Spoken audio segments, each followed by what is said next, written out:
the Samyang 35mm F1.4. Today we're doing a full in-depth review on this lens. We're tackling everything from build and features to performance and value and everything so that by the end of this video, you're going to know if this thing's going to be right for you. Let's get going.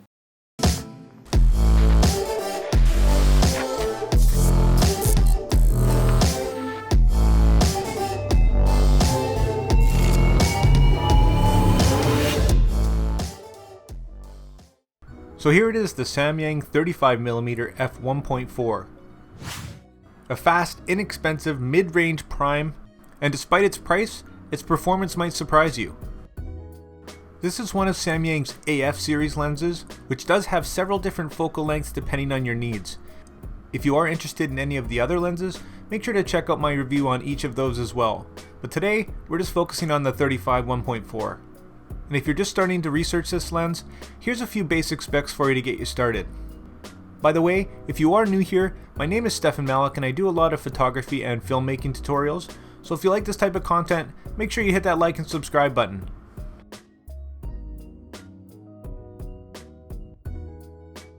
First, let's have a look at a quick unboxing and the build and features of this lens. Inside the box, you'll find all the basics, the lens, a small carrying pouch, some instructions, and Samyang has included a nice sturdy lens hood. For a fast 1.4, this lens is a very good size and weight, measuring 6.5 inches long with the lens hood installed and just 4 3/4 inches long without. Weighing 645 grams or about 1.5 pounds, it does have some heft to it, but feels well built. You'll notice an absence of any buttons or switches on this lens to help keep costs down. The large grippy focus ring turns easily and smoothly and is electronically coupled to your camera. The lens's optical construction contains 11 elements in 9 groups, and on the front you'll find 67mm filter threads. It does have a nice metal mount, but unfortunately it is missing a little rubber gasket for weather sealing that you do find on the 85mm. Overall, this lens looks and feels good, and for the price has fairly good build quality. I give it 4 stars for build.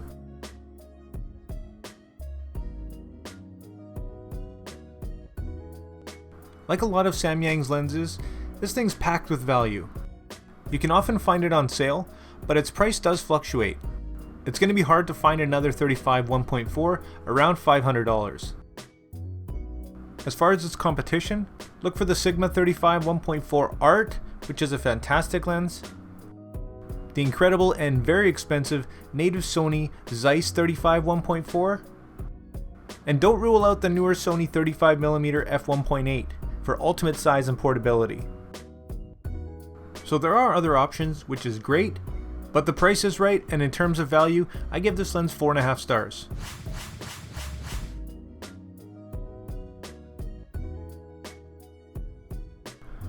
Alright, let's get into the big one. Performance. Does the price reflect it? I'm happy to say that it does not. This thing performs very well. Let's have a look at the autofocus. It's quick and snappy. There is a tiny little bit of noise that you typically find with Samyang and Rokinon lenses, a few little ticks and creak sounds, but honestly, it's barely audible and not an issue in my opinion.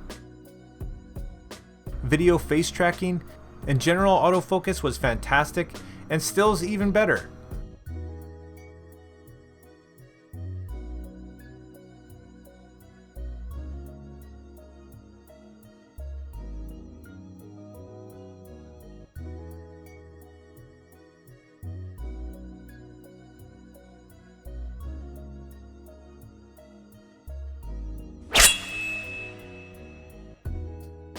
So now let's have a look at the optics and sharpness of this lens. And all in all, it's quite impressive. It does suffer a small amount from some vignetting and distortion, as you can see here. And this is with the profile correction turned on. And here it is off once again. As far as sharpness goes, at 1.4 wide open, it's very sharp in the center. And up into the corners, it's actually quite impressive. Stop down to 2.8 for just a little bit of improvement. Down to 5.6, which is even better. And all the way down to about f11 for incredible sharpness throughout. As far as sharpness is concerned, very impressive. But instead of just staring at a wall, here's some pictures that I actually took with this lens to show you what it can do. Hope you like them.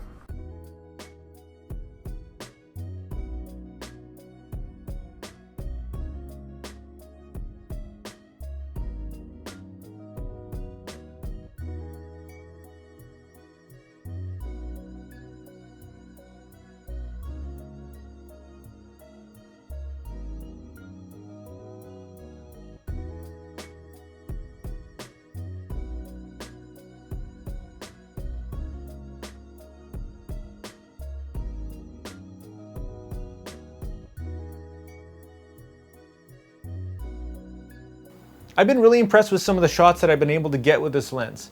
For the money, it's really hard to beat. And like any lens, it's not perfect. It can suffer from some color fringing or chromatic aberration. But one thing I do like about this lens is its close minimum focus distance of only about 1 foot. I find myself getting some pretty cool and creative shots and actually taking more portrait shots than I would typically with a 35. Also do note that this lens is not image stabilized. Just something to keep in mind. So as far as video is concerned, I'm hand holding it here vlogging style, and I don't know if I could recommend it for a vlogging camera just because I don't know if it's quite wide enough for me anyways, but its autofocus is fantastic like you've seen, and it doesn't suffer from any of the autofocus issues that the 85 has been reporting, if you've heard of that, so that's great news.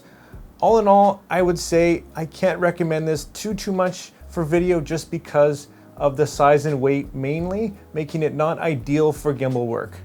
So as far as video goes, that's gonna have to be your call. A great performer with just some caveats. So looking at performance as a whole, absolutely fantastic in most aspects, especially if you're a still shooter. I give this lens a solid 4 stars.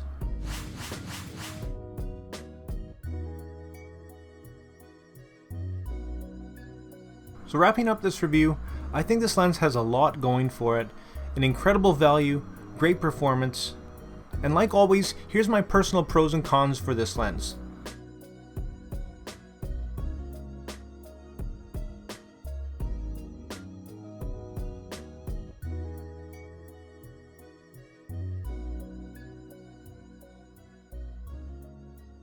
And rating this lens as a whole, I give it 4 stars.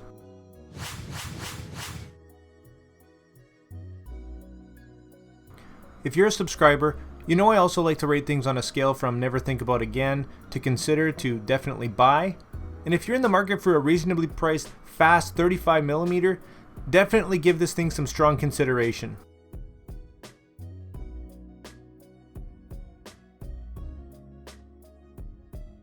So that's going to be it for my review of this guy. I hope you enjoyed this video, guys. I hope you liked it, and if you did, please consider hitting that like and subscribe button. Drop your questions and comments down below. If you want to pick this lens up, if you're considering buying it, check out the affiliate links in the description. It'll take you to where you need to go to buy it. And like always, make mistakes, be yourself, and get out there and take some more pictures. See you in the next one.